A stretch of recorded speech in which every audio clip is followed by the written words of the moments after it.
Sebrae, Serviço Brasileiro de Apoio às Micro e Pequenas Empresas. Olá, começa agora mais um programa Destaques e a gente começa falando de uma notícia boa. A Associação Brasileira de Bares e Restaurantes do Ceará vai realizar um feirão de empregos. Os detalhes dessa oportunidade você confere agora com a Camila Matias. Esse feirão vai acontecer já nessa semana, no final dessa semana, no dia 30 e no dia 31, e vai oferecer aí mais de 5.000 vagas, mais de 5.000 oportunidades para bares e restaurantes aqui da nossa estado, da nossa cidade e também do nosso estado. E para falar sobre esse feirão, essa grande oportunidade, a gente vai conversar com o Deda Gomes, que é associado da Abrazel aqui no Ceará. Tudo bem, Deda? Começa falando para a gente como é que faz para participar desse feirão. O feirão, como você bem disse, acontece dia 30 e 31, a partir das 9 horas, das 9 às 18, no Senac Reference, que fica na Avenida Desembargador Moreira.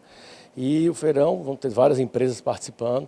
E, na realidade, é só estar lá presente que já vai ser recebido, participar já do processo seletivo e o encaminhamento. Não precisa ter experiência, porque é uma parceria do IDT Cine com o Senac, a Escola de Gastronomia Dias Branco, ou seja, mesmo pessoas que não tenham experiência vão ter uma oportunidade de participar de cursos também de formação na área, né? Isso é realmente uma grande novidade, é uma parceria bem ampla, juntamente com o Senac também.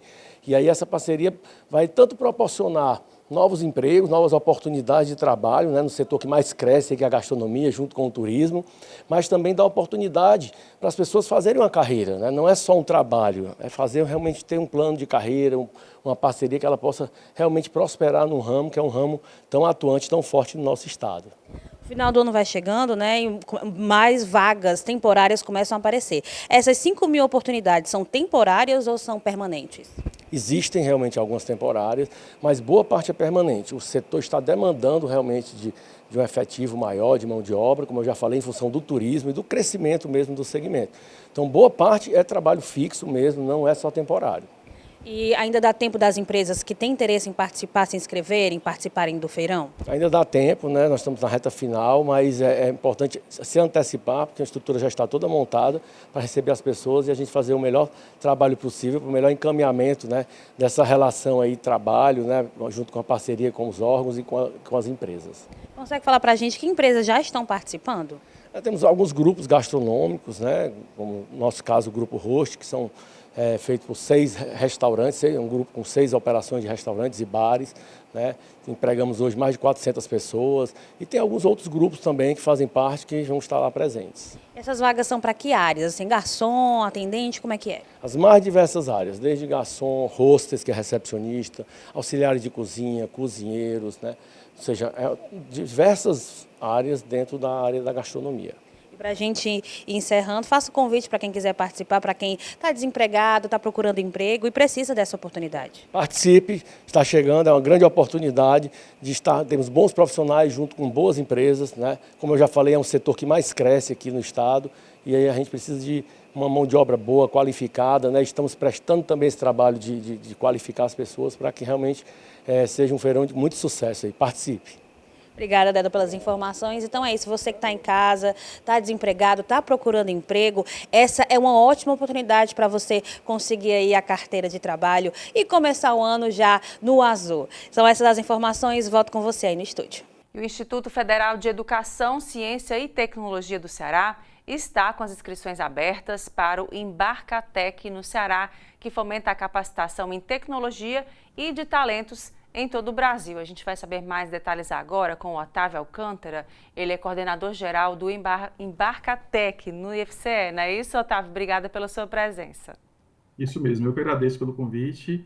E, assim, é um prazer poder falar com a TV Otimista sobre um projeto que é tão importante para o nosso estado, né? É um projeto que vai trazer aí muita oportunidade de capacitação para a população cearense.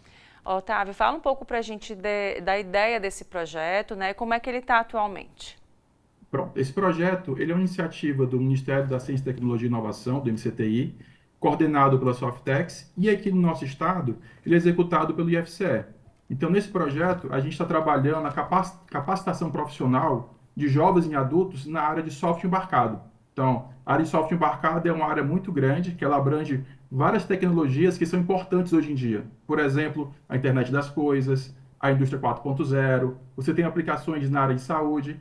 Então, talvez o telespectador ele não esteja tão acostumado com o termo, mas no dia a dia dele, ele utiliza sistemas embarcados, ele utiliza software embarcado. Então, por exemplo, quando você vai fazer a medição da sua pressão com aquele aparelho, ou então da glicemia, ou quando você usa um eletrodoméstico, todos esses aparelhos, ele possui um pequeno computador que fica dentro dele, um computador que fica embarcado.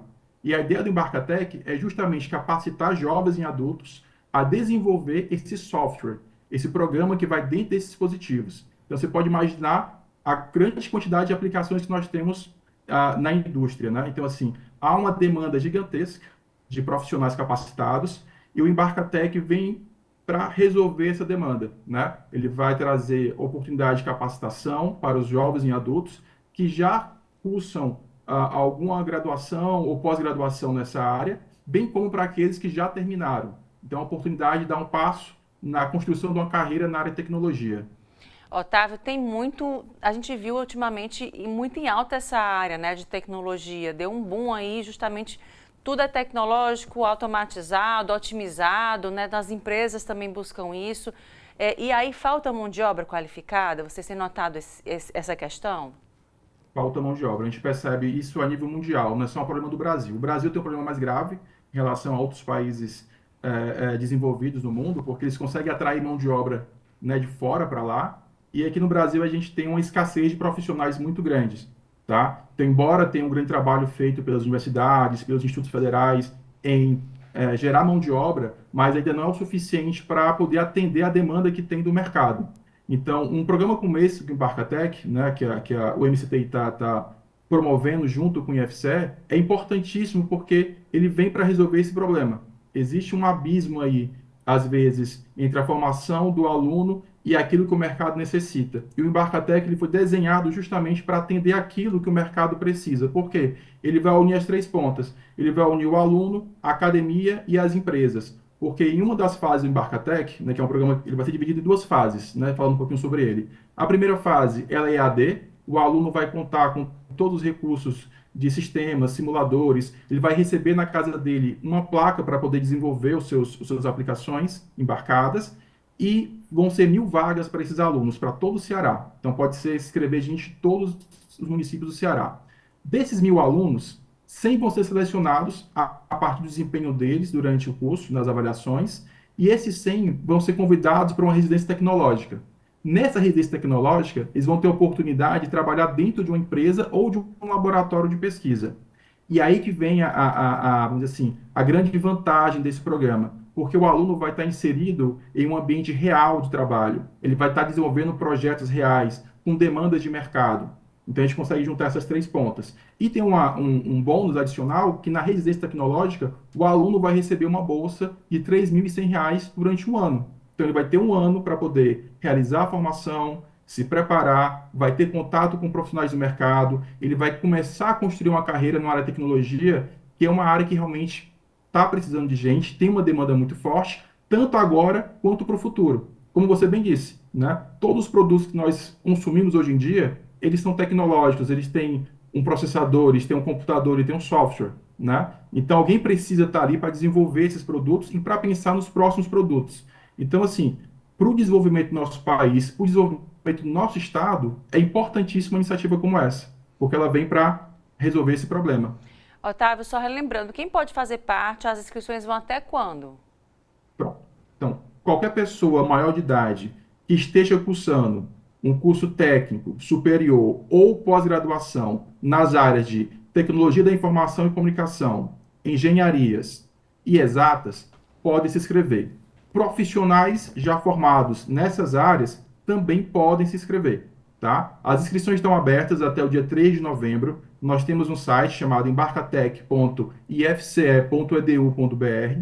Então, lá o candidato vai poder ter acesso ao edital, vai ver as regras dessa seleção, vai poder preencher lá o formulário de inscrição e aí vai estar concorrendo a uma dessas 1.000 vagas dessa primeira fase.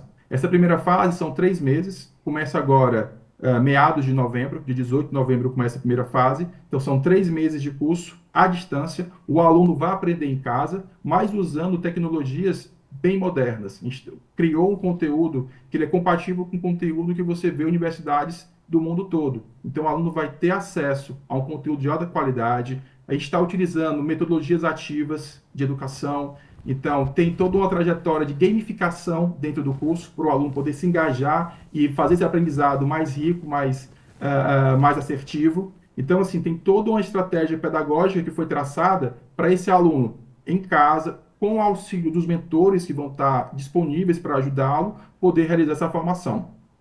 Certo. E, Otávio, e além dessa questão, assim, para além dessa oportunidade agora, quais são as ações que vocês estão realizando nesse sentido, nesse fomento à educação tecnológica, no fomento à informação também e nessa formação desses alunos, nesses profissionais? Pronto.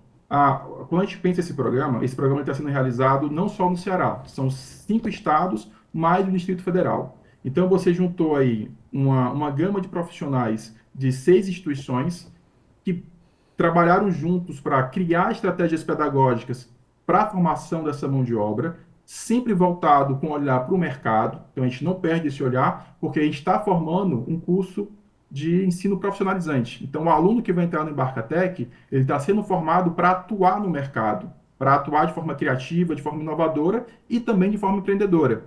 Então, durante o curso, ele vai ter acesso a profissionais do mercado, ele vai ter acesso à mentoria, ele vai ser orientado em relação a como é que ele vai planejar essa carreira dele, e aqueles alunos, né, dos 1.000 alunos aqui do Ceará, 100 vão ser selecionados para a residência, e esses alunos da residência aí vão ter, né, trabalhando dentro da empresa, tendo convívio direto com os projetistas, com os engenheiros, aí eles vão ter uma experiência realmente riquíssima, né, e também vão estar sendo orientados, vão ter mentorias, né, eles vão ter acesso a um laboratório físico lá no IFCE, todo equipado, com os equipamentos necessários para poderem desenvolver seus projetos, e vão ter contato realmente com profissionais do mercado e da academia, que vão estar ali para orientá-los em relação tanto à parte técnica quanto à parte soft skills, porque a gente sabe hoje em dia, o profissional para trabalhar na tecnologia, ele não basta simplesmente saber ter o conhecimento técnico. Isso é só um pré-requisito. Ele precisa saber se relacionar, trabalhar em equipe, ter uma mente e uma atitude inovadora, empreendedora dentro das empresas, né? Então, a ideia é que dentro desse projeto, além de profissionais para o mercado, também saiam novas empresas, né? Esses profissionais que vão estar participando do Embarcatec, eles vão ter toda a condição em relação a conhecimento, em relação a networking dentro do mercado e possivelmente vai estar aí gerando novos produtos, novas empresas que vão surgir dessa iniciativa. Certo. E aí, só para a gente lembrar aqui, para saber mais informações também, como é que faz para poder acessar, não só dessa oportunidade agora, né, mas também com as outras. Pronto. Então, se você está interessado no Embarcatec, tem um filho, uma filha que é da área de tecnologia e quer iniciar uma carreira na área, entre lá no site embarcatec.ifce.edu.br, dá uma lida atenta no edital, faz a inscrição e, além disso, fica ligado também nas iniciativas do IFCE. O IFCE, além do Embarcatec, tem uma série de outras residências tecnológicas, tem uma série de outros cursos técnicos de graduação, de mestrado, doutorado que a gente promove, que eles estão sempre alinhados com essas necessidades aqui do nosso estado, né? O IFCE tem essa característica de ser uma instituição já tem 115 anos de existência e a gente tem sempre estar antenado, sempre estar preocupado com as necessidades do nosso estado e sempre criando cursos que vão ao encontro daquilo que a nossa população precisa, ao encontro de gerar novos negócios, gerar novas oportunidades de emprego e renda para o nosso povo. Tá, joia. Otávio, muito obrigada mais uma vez e até uma próxima oportunidade. Até mais. Obrigada. E agora o intervalo, a gente volta em instantes com mais destaques.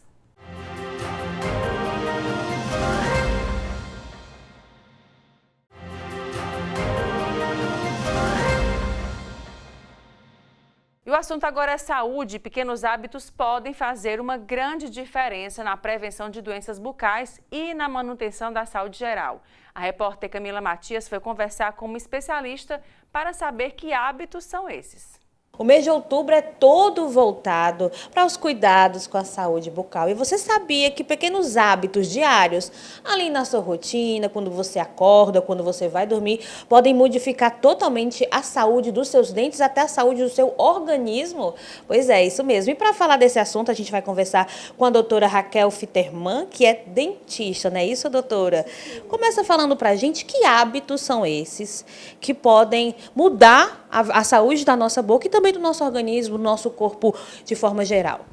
O fundamental é fazer a higienização. Começar por uma boa higienização, desde a criança, muito nova, né? O bebezinho, a mãe já pode limpar a gengivinha dele. Quando começa a nascer os dentes também, criar esse hábito da escovação. E é importante, em casa, se fazer a higienização e usar o fio dental.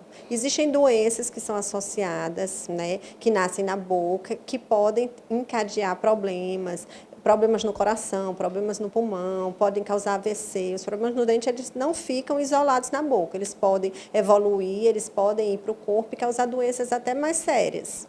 E, doutora, e quantas vezes a gente tem que escovar o dente, tem que passar o fio dental no dia a dia da nossa rotina, né? O ideal são pelo menos 3 vezes por dia a escovação. A escovação pela manhã, após o café da manhã, a escovação após o almoço e a última escovação, que é a mais importante. A escova é muito importante, mas na criança, apenas a escovação, no começo ela funciona. O fio dental a mãe pode usar, não precisa usar todo dia, pode espaçar, usar uma vez por semana, porque a criança não costuma ter muitos problemas na gengiva. Mas o adulto, o fio dental, o uso do fio dental é primordial. Por quê? Porque o adulto costuma ter doenças na gengiva, se ele não fizer o uso do fio dental. Só a escovação, ela não vai gerar a limpeza da gengiva. E o que é que vai higienizar a gengiva vai ser o fio dental. Então, obrigatoriamente, o adulto, ele tem que usar o fio dental, ele tem que descer o fio dental lá na gengiva, não é só no dente, em todos os grupos de dente, entre um dente e outro, ele tem que passar o fio dental, descer mais lá no fundo do sulco, para limpar a gengiva, para evitar doenças que são a gengivite, a periodontite, que são realmente essas doenças que são povoadas por bactérias que podem sair da boca e ir para outras regiões do corpo. E o fio dental a gente tem que usar antes ou depois da escovação? Porque muita gente tem dúvida, né? Sim, isso é importante também. O fio dental ideal é ser usado antes. Pelo menos 2 vezes por dia, na escovação do almoço e na escovação da noite. O ideal é que se comece pelo fio dental e depois faça higienização com a escova. E para aquelas pessoas que têm a rotina muito corrida, que chegam cedo no trabalho, normalmente almoçam no trabalho, como é que elas podem adaptar a rotina para cuidar ainda dos dentes? O ideal é andar com fio dental ali na bolsa, no bolso. Deixa um fio dental no trabalho. Se você costuma almoçar fora, deixa o fio dental junto com a escova no trabalho.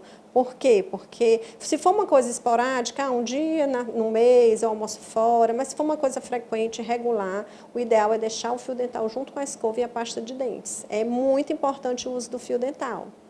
Doutora, quais são essas doenças? Fala pra gente essas doenças que podem ser causadas se a gente não cuidar direitinho da nossa boca. A primeira doença vai começar na boca. Começa com uma gengivite, que é um sangramento na gengiva. O paciente começa a notar a gengiva mais avermelhada, a gengiva demasiada. Quando ele vai escovar os dentes, a gengiva costuma sangrar. E aí, às vezes, o paciente está usando fio dental. Eu parei de usar o fio dental porque a minha gengiva está sangrando. E aí é que mora o perigo. Por quê? Porque está sangrando, porque a gengiva não está saudável. Então, o paciente deve insistir, usar o fio dental mesmo com a gengiva sangrando, porque vai ter uma hora que a gengiva vai parar de sangrar. E aí, sim, a gengiva vai estar saudável.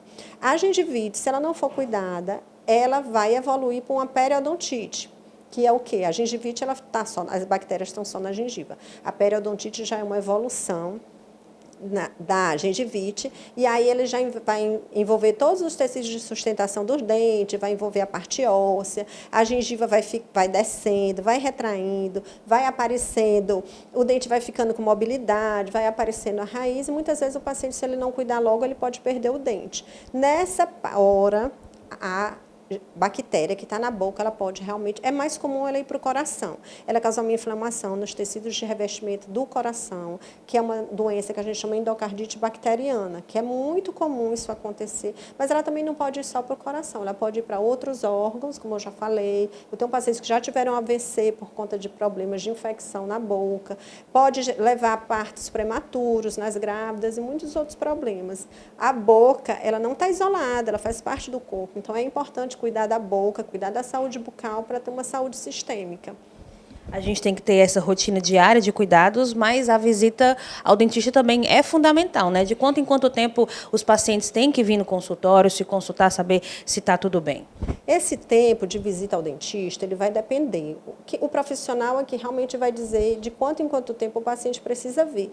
Mas, em média, o adulto, ele deve vir ao dentista de 6 em 6 meses. Para a gente ver, fazer uma avaliação. Quando o paciente já está com a gengivite, a periodontite, ele não vai conseguir tratar somente com o fio dental em casa. O dentista vai precisar intervir algumas vezes. E fazendo essa intervenção, no começo, a gente tratando no começo, às vezes é uma cárie pequena que a gente pode tratar logo, o paciente resolver logo. Muitas pessoas também têm medo de ir ao dentista, deixam de ir ao dentista por medo. E hoje não existe mais odontologia com dor. Hoje a gente já consegue substituir o barulho do motorzinho por motores elétricos. A gente tem lasers para remoção de cárie, a gente tem anestesia computadorizada, a gente tem o óxido nitroso, que é aquele gás do riso, para o paciente ficar mais relaxado para conseguir fazer o atendimento. Então, não é mais desculpa para o paciente não vir ao dentista e realmente se cuidar, porque é muito importante. E para a gente já encerrando a entrevista, deixar algumas dicas para as pessoas que estão acompanhando da importância e também dos cuidados que devemos ter na nossa rotina. A dica principal é fazer a higienização de forma correta e ter o fio dental como o seu grande aliado. Não pode ter preguiça de se usar o fio dental. Normalmente, o que se faz? Se escova os dentes, mas eu vou usar o fio dental depois. E o fio dental, na fase adulta, ele é até mais importante do que a escovação, por conta dos problemas na gengiva. Outra dica que eu dou é visitar regularmente o dentista, porque o problema pode ser bem pequenininho, como eu estava falando, uma cárie pequena, ela pode evoluir, se transformar num canal, ou até mesmo chegar no ponto do paciente chegar aqui, a gente já não tem mais o que fazer, tem que fazer uma mesodontia. Então, o problema, quanto mais cedo a gente começa a tratar, o prognóstico é bem melhor e até o conforto para o paciente ele é maior e melhor. Doutora, uma coisa que eu esqueci de perguntar, o enxaguante bucal é importante também nessa rotina? Sim, mas não recomendo o uso do enxaguante diariamente. Por quê? Porque na boca a gente tem bactérias boas e bactérias ruins. Quais são essas bactérias boas? Essas bactérias que já começam a auxiliar na digestão, que fazem também a gente não desenvolver fungos, outras patologias na boca, a gente precisa dessas bactérias. Então, se você usa o enxaguante bucal 2, 3 vezes por dia, que mata 99,9% das bactérias, você vai matar as bactérias que causam mau hálito, mas também vai matar essas bactérias saudáveis. O ideal é usar não com muita frequência, vou para uma festa, eu quero ficar com a boca cheirosa, você pode usar, mas não com uma regularidade assim habitual. E os chicletes, né? Às vezes a gente usa aquele chiclete para disfarçar ali o hálito, ele também tem que ser evitado ou pode usar? Chiclete, nem pensar. Por vários motivos. Primeiro, porque ele pode desencadear uma parafunção, ele pode desencadear algum problema nessa articulação por conta do movimento, de você ficar mascando chicletes. Ele pode causar problemas nos dentes também e ele estimula a produção do suco gástrico, porque quando você está mastigando, o intestino, ele entende, o estômago, ele entende que você vai digerir o alimento e esse alimento não vai chegar. E o paciente pode ter problemas de saúde por conta do chiclete, o simples chiclete assim, de uso regular. Pode usar o chiclete? Pode, mas bem esporadicamente, uma vez ou outra, às vezes quando você se alimenta e não tem como escovar os dentes naquela hora, às vezes o chiclete auxilia a fazer aquela remoção daquele resto de alimento que fica nos dentes. Como eu quero ir para uma festa, a pessoa vai beijar, quer estar com hálito assim mais fresco, pode usar, mas não de forma regular. Doutora, muito obrigada pelas informações. A gente se encontra aí nas próximas entrevistas. Já levei um carão aqui porque eu gosto muito de chiclete, devo confessar. Mas ficam aí as dicas. A boca não está isolada, como a doutora disse. Então, escove seus dentes, use fio dental e, principalmente, não tenha medo do dentista. Venha para o consultório e se consulte. São essas as informações. Volto com você aí no estúdio. E a gente fala agora sobre psoríase com o doutor Álvaro Madeira Neto. Doutor, muito obrigada pela sua presença. Prazer imenso estar aqui novamente. Doutor, pois é, né? Falando da psoríase, para a gente iniciar nosso bate-papo aqui, como é que se identifica, né? Em que momento essa pessoa pode ter, como é que ela se apresenta no organismo? A psoríase é uma doença inflamatória, com componente autoimune, e ela tem normalmente como característica placas eritematosas, avermelhadas, que descamam. E é uma doença de um impacto na saúde populacional bastante considerável. ela tem um potencial de incapacidade funcional em alguns momentos, em alguns quadros de psoríase mais graves, mas também tem uma ligação muito grande com o preconceito das pessoas. É uma doença que não é uma doença contagiosa, mas aquele aspecto da pele que descama, muitas vezes leva a um preconceito mesmo das outras pessoas, e isso é algo que deve ser trabalhado. Isso é tão grave que deve ser alguma coisa que esteja aí na mente dos gestores de saúde pública, para que possam equacionar essa questão. Quais são os tipos de psoríase, assim? E crianças podem ter, né? E há pessoas adultas, idosos, nessas fases da vida? Existem uma infinidade, diversos tipos de psoríase, criança pode ter. Normalmente a maior incidência são em adultos por volta de 30, 40, 50 anos.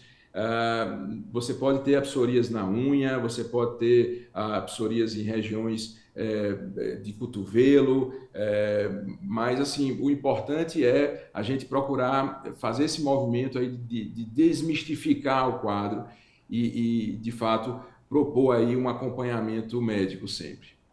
Certo. Com relação a essa doença, né? A gente está falando aí, o senhor então, também enquanto especialista na área, com relação às infecções, né? As doenças que estão acontecendo atualmente, a gente viu aí sazonalidades, né? De doenças respiratórias, enfim.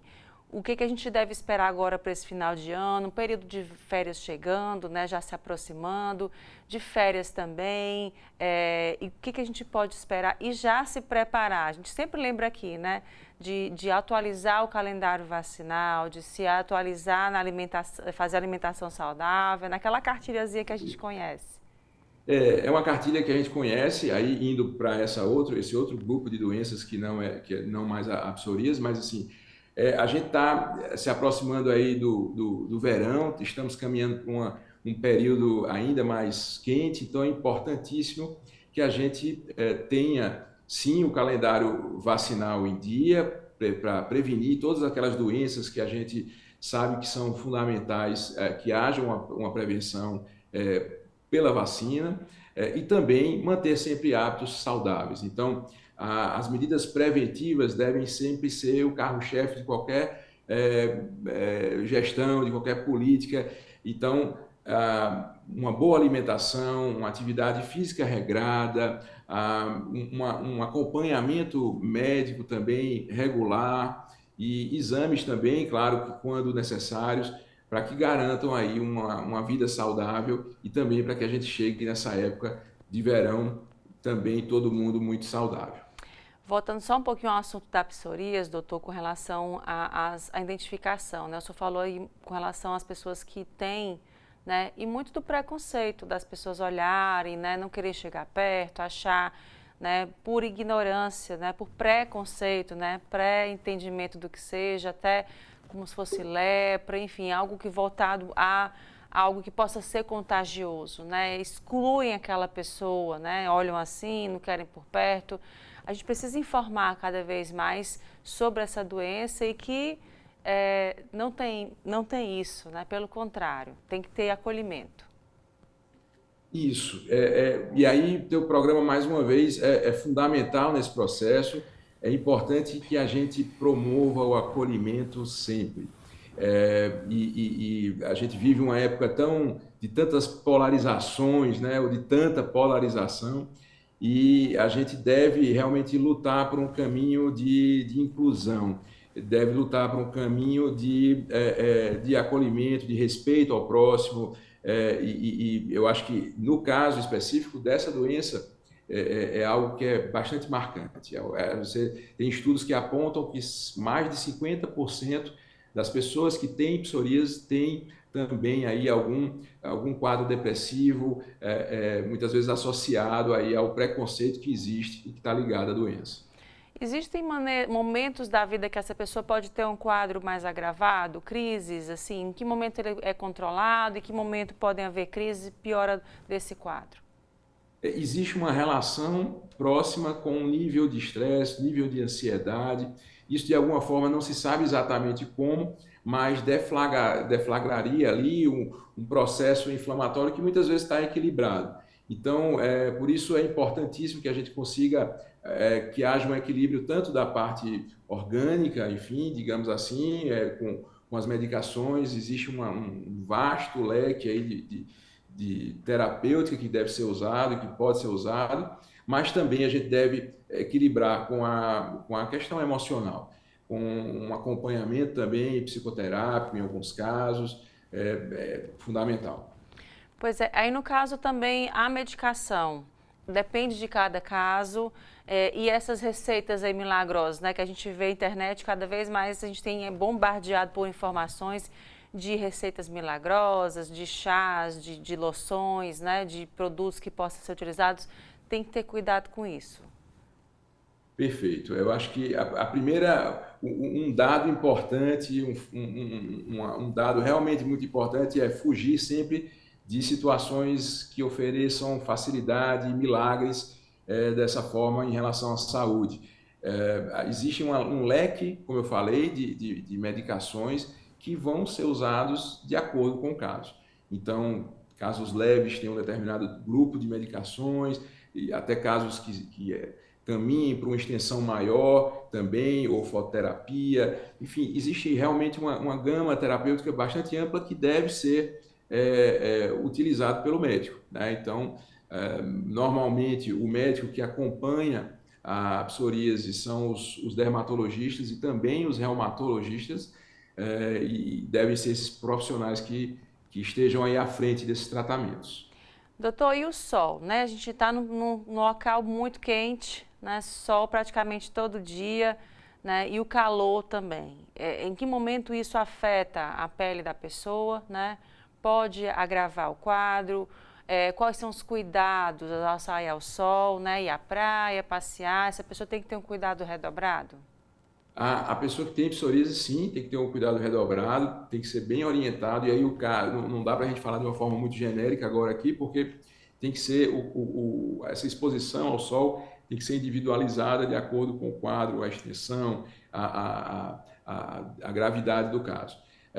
Normalmente a gente tem que evitar mesmo, né, uma exposição maior ao sol, a gente deve sempre estar usando o protetor solar, e mas eu trabalho enfim, mesmo assim, mesmo que não haja uma exposição direta, você tem ali o trajeto de casa ao trabalho, muitas vezes você está se expondo, não está sentindo tanto.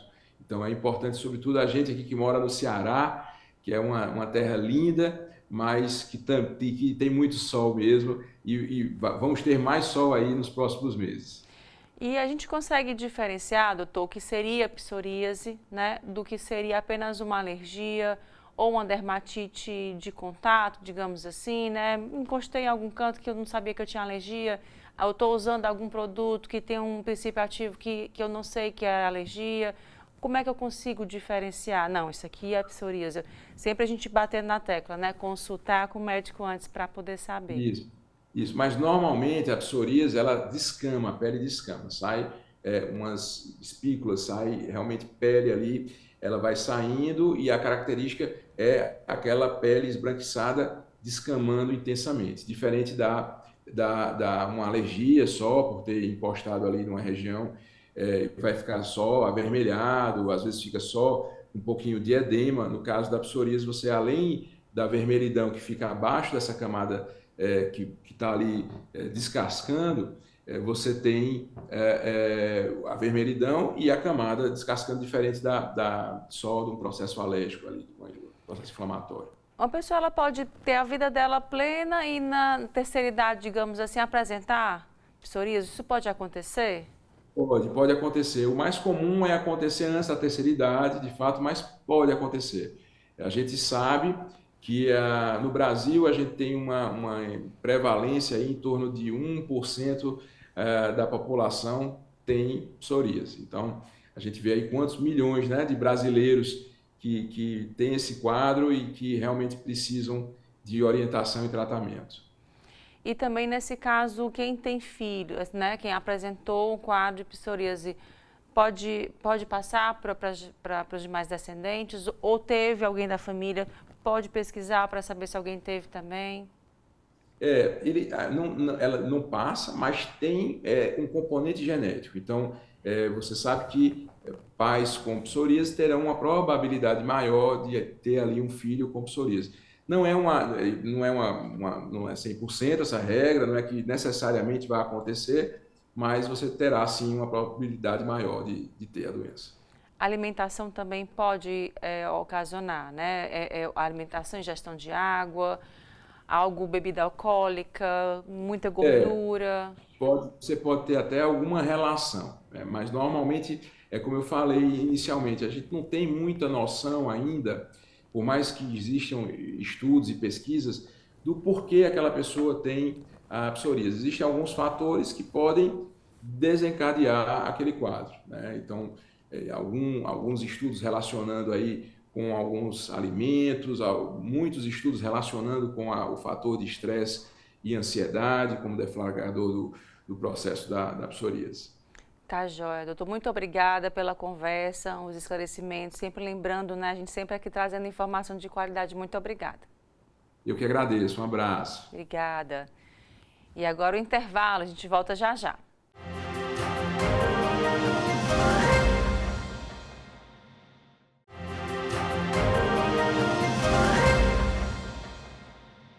E dados do Ministério da Saúde apontam que o Brasil registra uma explosão de casos de coqueluche agora nesse ano, após pelo menos 3 anos com uma baixa incidência da doença. A quantidade de casos já é 12 vezes maior até 17 de outubro agora, com 2.644 casos no caso. A gente se assusta com isso, né? Na comparação com todo o ano do ano passado, foram apresentados apenas 213 casos, o que ainda preocupa. Sobre esse assunto eu converso agora com a doutora Vanusa Chagas, ela é pediatra. Doutora, muito obrigada pela sua presença. Obrigada também, Elaine, à disposição de você. Realmente é uma situação que preocupa muito, né? Nós estamos vendo aumentos, começamos a ver nesse primeiro semestre a nível mundial, e principalmente a região sudeste do país, São Paulo, Paraná, bastante afetada, casos também no Distrito Federal. Então, a gente fica muito receosa, né? Porque vê as pessoas ainda com hesitação vacinal, sem tomar os devidos cuidados, quando tem sintomas respiratórios, isso tudo preocupa muito. Pois é, a gente teve aí um momento muito crítico que foi a cobertura vacinal, sobre todos os aspectos, teve uma queda muito grande. A gente está tentando reerguer, né, nesse momento agora, mas ainda existe resistência, doutor? Ainda tem um pouco... como é que está isso atualmente com relação à questão da acreditação das vacinas, né, que a gente, infelizmente, teve um trabalho, um completo desserviço, que é deixar de lado, botar em xeque algo que é tão nosso, né, que é a nossa cobertura vacinal, exemplo para o mundo inteiro, né? Isso. Nosso programa de imunização, né, nosso programa é histórico, ele realmente é referência para o mundo. Não existe nenhum país no mundo que ofereça tantas vacinas gratuitamente como o nosso Programa Nacional de Imunizações. E vários fatores, né, contribuíram para essa baixa adesão. A gente ressalta muito também a falsa segurança que as pessoas têm hoje, né, de não ter visto muitas doenças de perto, justamente pela beleza, pela eficácia, pelo grande trabalho que o SUS fez com a vacinação, com a imunização, com a divulgação e com a aplicação de vacinas, e controlou muitas doenças que são prevenidas com vacinação, com a vacina, como a poliomielite, como a própria coqueluche. E o que aconteceu? Essa falsa segurança, aliada também a muita divulgação, a fake news, né? Falando contra vacinas, a movimentos anti-vacinas. Então, tudo isso contribuiu para as pessoas diminuírem a busca, a acreditação mesmo na vacinação. E isso é muito perigoso, porque no momento em que se tem baixa cobertura vacinal e se vê aumento de circulação, no caso da coqueluche, da Bordetella pertussis, que é a bactéria que causa a coqueluche, uma doença muito grave, principalmente na criança menor de 1 ano. E as pessoas não buscam se vacinar, não atualizam a caderneta de vacinação dos seus filhos, as gestantes não fazem a vacinação com a DTPA em torno da 20ª semana de gestação, não se vacinam as pessoas ao redor dessa criança, desse bebê, e essa criança está desprotegida, principalmente até os 6 meses, que é quando ela completa o seu esquema vacinal para a coqueluche. Então, quando a gente vê tudo isso acontecendo, das pessoas não se vacinarem, você está deixando em risco uma criança totalmente desprotegida. Então, isso é muito grave. Doutora, para a gente falar um pouquinho dessa doença, né? Como é que ela se manifesta? Quais os principais cuidados que a gente deve ter além da vacina, né? O primeiro eu sei que é a vacina, né? Mas os cuidados com relação, sobretudo aos pequenos, e como é que ela se apresenta, né? Quais são esses sintomas? Pronto, os sintomas, eles se iniciam como resfriado, com tosse, coriza, congestão nasal, febre baixa, principalmente nas 2 primeiras semanas. E essas 2 primeiras semanas é um momento de grande transmissão da coqueluche. Então, assim, é uma doença infecto-contagiosa e de alto grau de transmissibilidade. No adulto, principalmente, que aí é uma questão que a gente sempre chama atenção, ela se comporta de forma muito sutil, com sintomas leves, e esse adulto está transmitindo para todas as pessoas que não estão vacinadas, esse adulto também que não fez a sua dose de reforço ou não tem o esquema vacinal completo. Então, ele está colocando em risco essas pessoas, ele mesmo, e essas pessoas que não estão vacinadas. Após essas 2 semanas iniciais desses sintomas leves, a gente vem para a fase intermediária e para a fase mais avançada, que aí se vê os quadros mais exacerbados, com a tosse persistente, enguincho, levando a criança a vômito, a cansaço, desconforto respiratório, a criança ficando com cianose, né, com aquela pele azulada. Nessa fase, a criança pode até convulsionar. E é a fase em que a criança vai para a internação e, muito provavelmente, principalmente nos bebês menores de 6 meses, é um bebê que ele vai ser internado na UTI, correndo risco de vida, evoluindo para insuficiência respiratória, precisando de intubação. Então, é uma doença muito grave, podendo deixar sequelas definitivas também. E a gente chama atenção para os cuidados, né? Então, qualquer pessoa com sintoma respiratório, com tosse, com coriza, procurar fazer aqueles cuidados que nós tínhamos na época da pandemia. Então, uso de máscara, procurar se proteger, fazer a etiqueta mesmo, né, da doença respiratória, procurar se proteger quando vai espirrar, quando vai tossir, a higienização das mãos em todos os pacientes, adultos e crianças que estejam com sintoma respiratório. A criança que estiver com qualquer sintoma respiratório, evitar estar indo para o contato com outras crianças, então evitar berçário, evitar a creche, a escola. Então, esses cuidados são importantes. E ficar atento, né? Aquela criança que começa, o bebê, que está com a tosse, ele precisa passar por uma avaliação médica, principalmente o bebê menor de 6 meses, que é quando ele só vai completar esse esquema de proteção aos 6 meses de idade, com a vacina Exopenta, aos 2 meses, 4 meses e 6 meses. Pronto, aí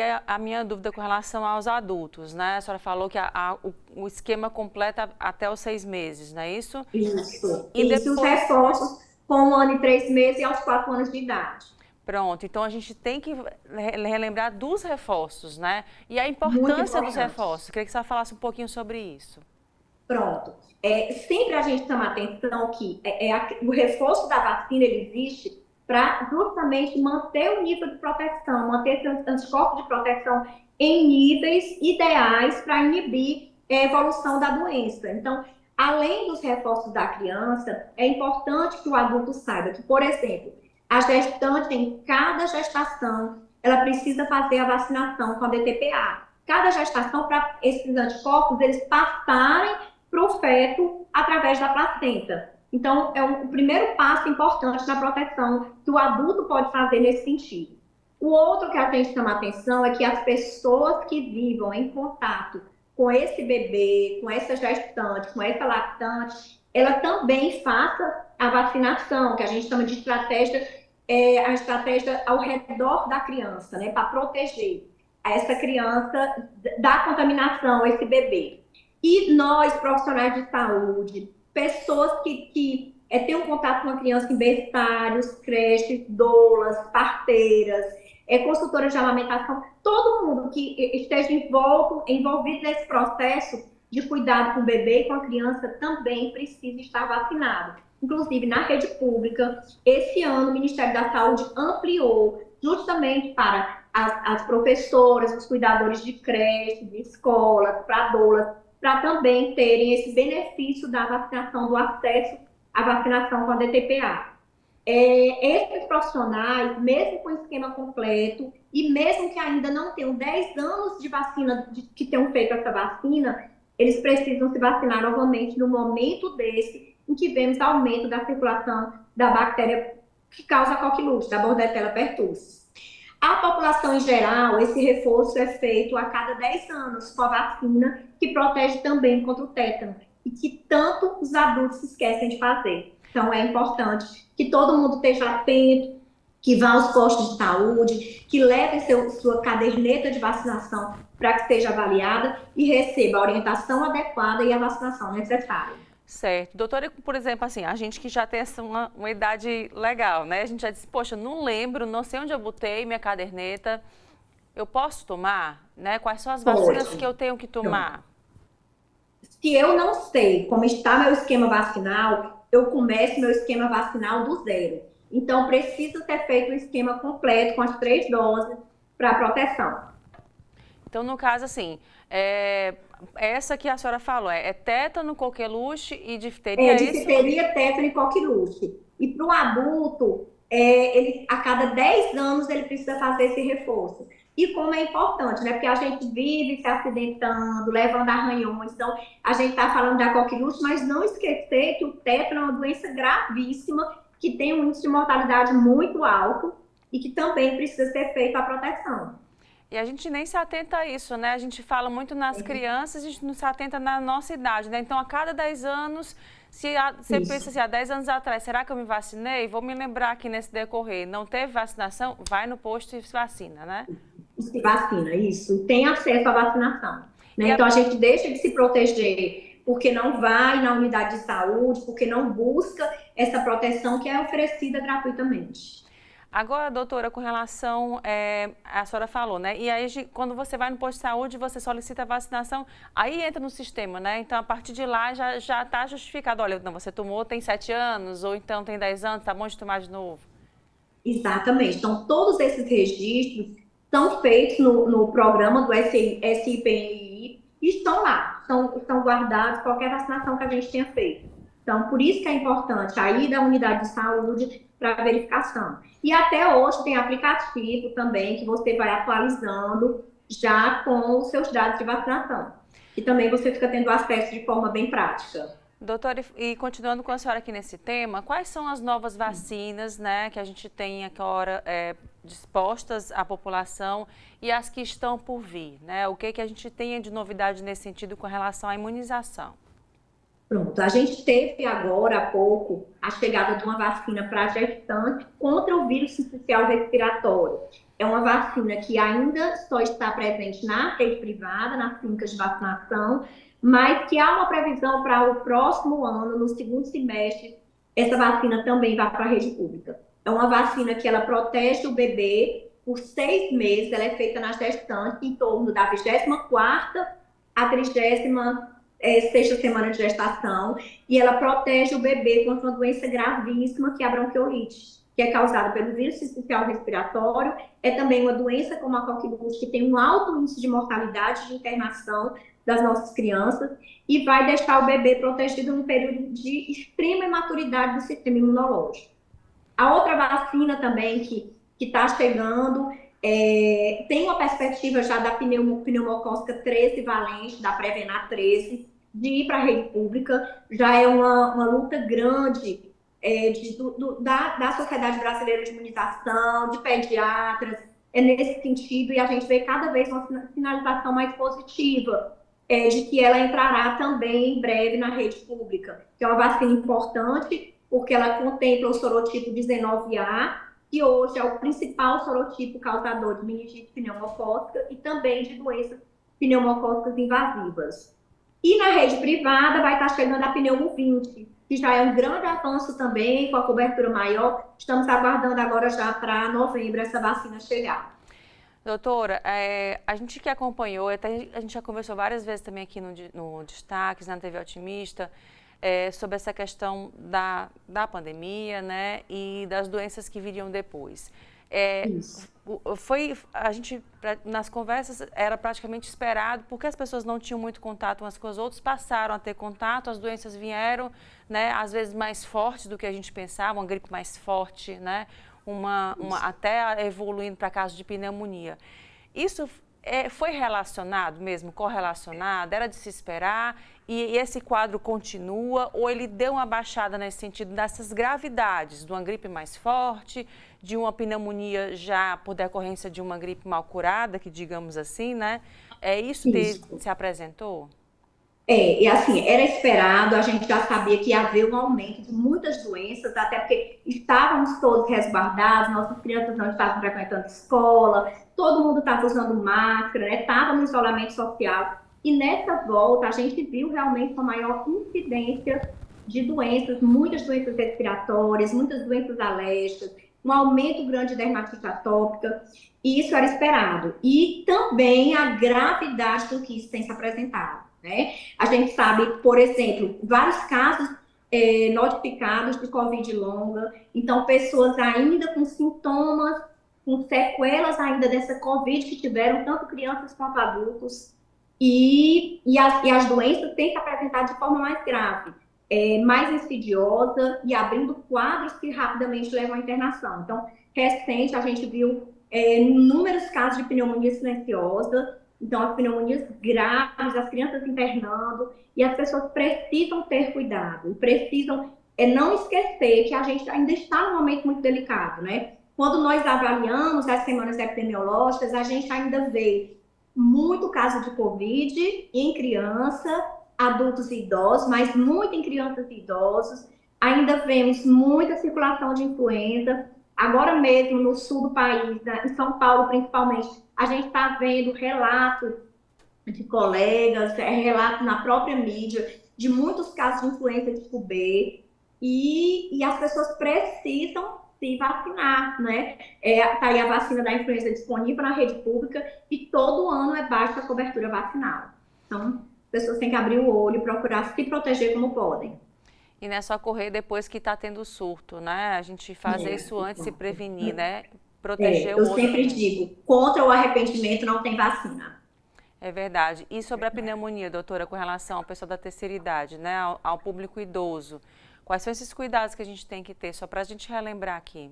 Pronto. Os dois extremos da vida, eles têm, tanto a criança como o idoso, ele tem um sistema imunológico extremamente frágil. Né? Então, isso leva a maiores complicações. Então, aquele idoso que começa com recurso alimentar importante, com abatimento, com febre, com desconforto respiratório, que não quer sair da cama, esse idoso é um paciente que ele precisa ser avaliado, precisa ser levado a um hospital, precisa ser visto por um médico, porque é um potencial risco para complicações, para evoluir para uma síndrome respiratória aguda grave, para internação, para precisar de uso de antibiótico. Então, tem que ficar atento, né? Eu digo que a recusa alimentar e a dinamia, o paciente esteja em qualquer faixa etária, aquele paciente que está mais largado, que não tem ânimo, esse paciente é um paciente que a gente precisa ficar alerta, precisa colar, né? Que é um termo que a gente usa muito no meio médico. Colar nesse paciente. E o alerta para as famílias. Sempre procurar hidratar bastante, procurar estar alimentando, toda hora estar oferecendo algum alimento, mesmo que seja em pequena quantidade, procurar manter esse paciente fazendo alguma atividade física, se movimentando dentro de casa, porque mesmo dentro de casa, mesmo doente, para ajudar e não deixar esse paciente se debilitar mais. Tá, joia, doutora, muito obrigada. Sempre muito bom conversar com a senhora, trazer informação de qualidade, né? A gente poder cada vez mais informar as pessoas sobre algo que não tem dinheiro que pague, que é saúde, né? Verdade. Estou sempre às ordens, também é um prazer conversar com você. Obrigada mais uma vez. E o Destaques fica por aqui com essa super dica aí, não vai perder, vai se vacinar, nunca é demais. Obrigada pela sua presença e até a próxima.